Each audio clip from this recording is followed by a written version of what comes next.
Hello everyone, my name is Abhishek and welcome back to my channel. So we all know how important is Kubernetes.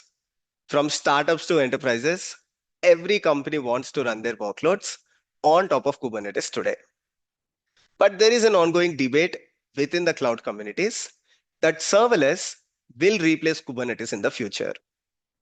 To get to the point, a good number of cloud experts believe serverless is simple and companies don't have to maintain complex Kubernetes clusters. So this debate triggered confusion amongst a lot of DevOps learners. So in today's video, I will clear the confusion. I will share my personal opinion on this debate, serverless versus Kubernetes. I'll try to make it as simple as possible. So make sure you watch this video till the end. Let's start with understanding the problem statement first. Why some cloud experts believe serverless can replace Kubernetes in the future. Now, the point of argument is very straightforward. Some cloud experts say serverless is very simple in architecture. Let's say some organization wants to onboard their microservice to serverless architecture. The developers within the organization writes the code. The cloud engineers within the organization, they take the code and deploy the code using serverless services provided by the cloud providers. For example, Lambda functions in AWS. And these cloud services, like Lambda functions, take care of the infrastructure. That means during the execution of the application, Lambda function creates the infrastructure. And once the application execution is complete, once the application moves to inactive state, infrastructure is scaled to zero.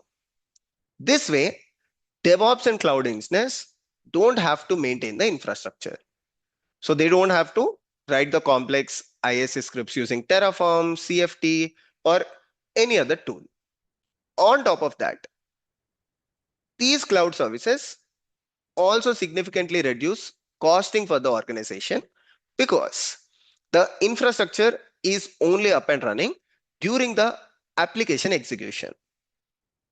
Now, the cloud experts say, they argue, on the contrary, Kubernetes architecture is complex.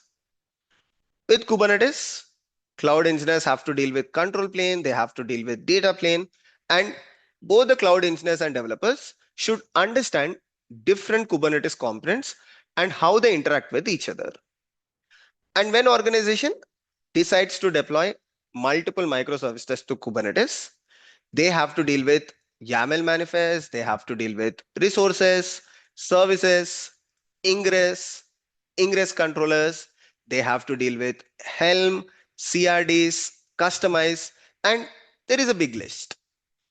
So this is the primary reason why some cloud experts argue Kubernetes architecture is complex, whereas serverless architecture is simple and straightforward.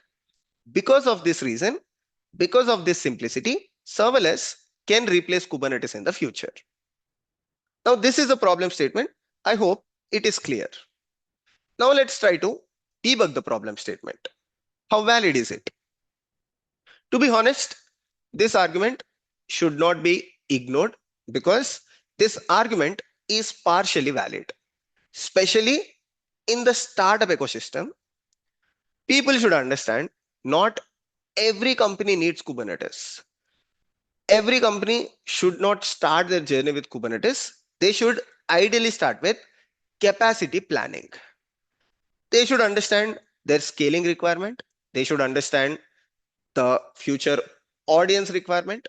How many audience across the world is the application going to serve? So they should evaluate if virtual machines can solve their problem or Kubernetes can solve their problem. Only if they really need it, they should onboard Kubernetes within the organization. Because Kubernetes comes with definitely complex architecture and a skill set is also needed to maintain Kubernetes clusters. So this way, especially in the startup ecosystem, this argument should not be ignored. But when it comes to enterprises, now this argument is not very valid because serverless comes with great number of downsides. Unfortunately, people ignore these downsides, but you know, majority of the cloud experts, they understand the downsides of serverless. That's why Kubernetes is leading the market. And personally, I feel because of these downsides, which are not going to be solved in the near future, Kubernetes has a very long run. Let's try to understand what are these downsides. The first problem, the problem that cloud providers are already trying to solve, is the cold starts.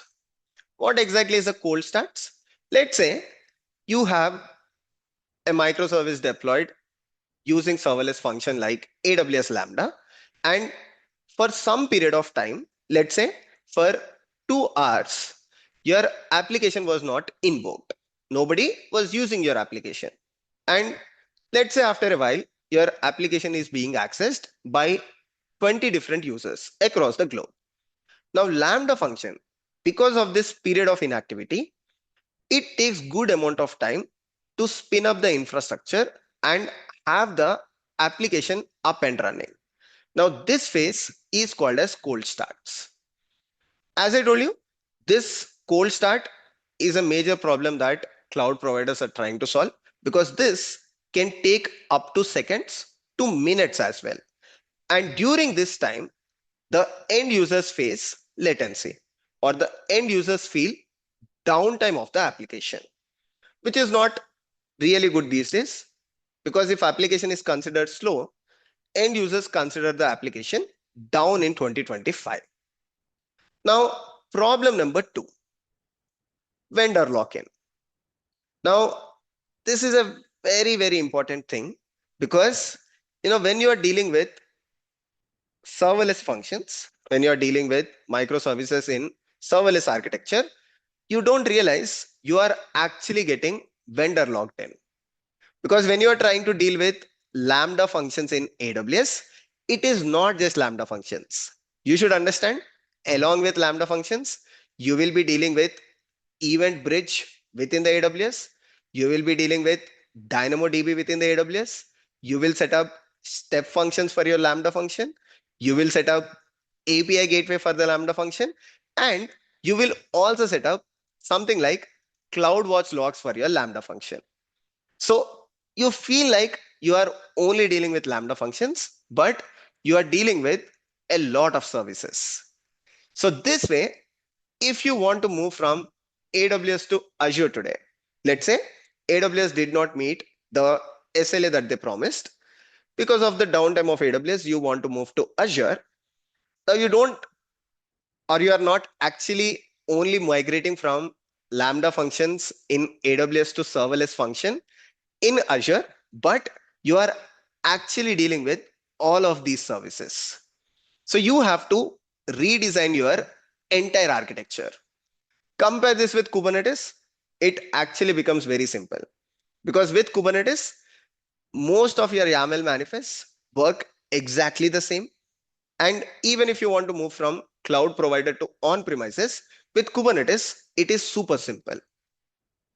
Now, the next important point is debugging. DevOps and cloud engineers totally get it.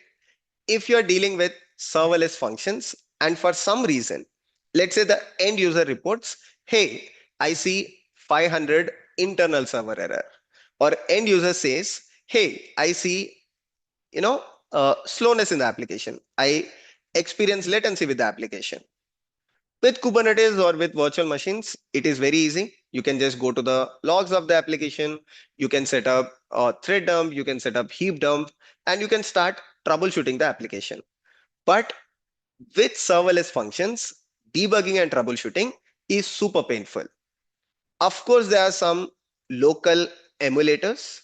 So today, this is what cloud engineers do.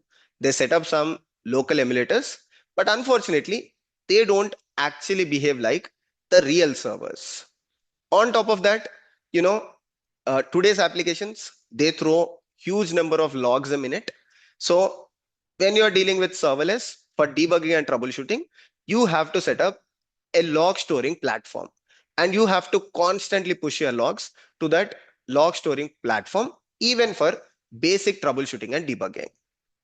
And tracing, if you ignore logging for a while, tracing becomes even difficult when it comes to debugging and troubleshooting of serverless applications. The other important problem, apart from these things, is long running times. I'm sure if you're dealing with uh, AWS Lambda function, you must have seen the maximum execution time is 15 minutes. It might be increased now, but there is a stable maximum execution time, a set default one. But when you're dealing with enterprises, what if you have a long running job? Or what if you have web sockets that you want to have running all the day, right? Or what if you want to have a stateful application? In all of these cases, serverless is not a good option. Stateful workloads. As I told you, when you are dealing with stateful workloads, serverless is not a good option, because with stateful workloads, you want to have your application restoring the state during the restarts. You know, that is possible with Kubernetes today, because with Kubernetes you can set up persistent volumes. You have good number of plugins in Kubernetes today. The entire ecosystem is developed by open source communities. It is being actively maintained. But with Lambda functions, stateful sets or the stateful applications becomes a bottleneck. And finally, one more important thing is control over the networking. Imagine with Kubernetes, you have great control over networking, you have great control over infrastructure, but with Lambda functions, you cannot set up your custom CNI. You cannot set up, things like sidecar functions. You cannot set up things like, you can do it, but with little complexity, you can set up init functions. When you want to deal with your GPU workloads, you want to run your modern AI or ML workloads on serverless today, all of that becomes complex with serverless in 2025. Whereas Kubernetes gives you a full control of these capabilities. That's why serverless is suitable for startup ecosystem, but for enterprises, it's still a bottleneck. Now, finally, if you look at cloud providers today, AWS is implementing EKS Auto Mode, which is nothing but serverless for Kubernetes. What is EKS Auto Mode?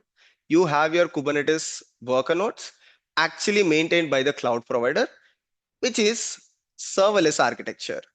Similarly, other cloud providers like Google Cloud Platform, they are also implementing serverless on top of Kubernetes. So if you actually notice, serverless is getting part of Kubernetes. So in future, I personally believe Kubernetes along with serverless can become a popular solution, trying to understand the infrastructure complexity, or trying to understand the IAC complexity that it can bring to certain organizations. So for mid-scale companies, Kubernetes plus serverless can become the future solution. But for enterprises still, Kubernetes will remain the standalone solution. This is my personal take on the issue.